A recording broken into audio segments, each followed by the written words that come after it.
haddaan kuu jeedilayoon jabka kuu sheegilaa awood baan jirin xaggaygo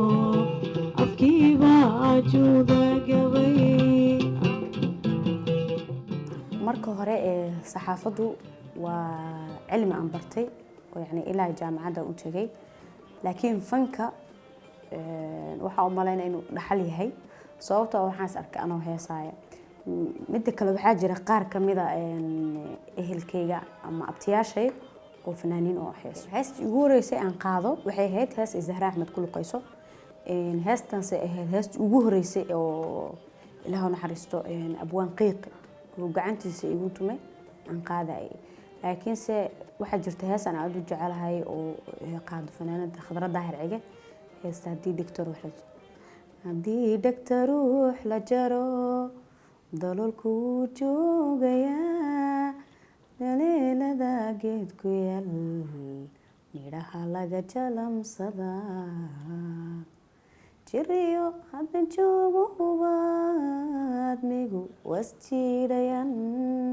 haddana laba jacayl dhexyal sidnaba uma kala jarman. waxaan dareemay anigoo yar aad u yar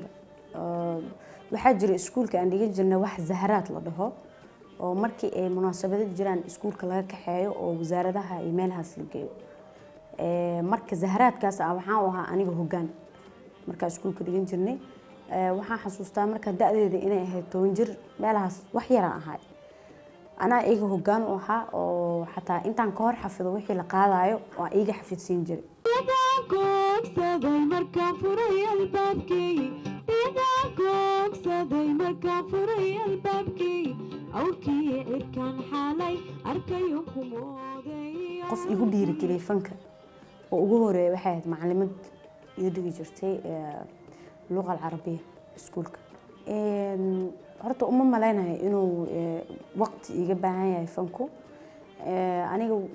inta badan waqtigeyga waxaa shaqadeydan ku jira oo saxaafadda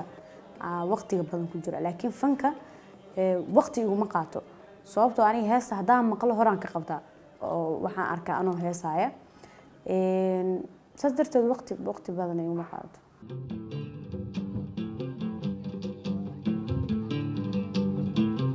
derinkaygi baad dubatoodan dadka kaa xushee naftanaan doc ka leey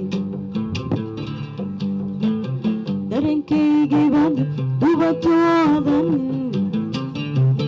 dadka kaa xushee naftanaan doc ka leey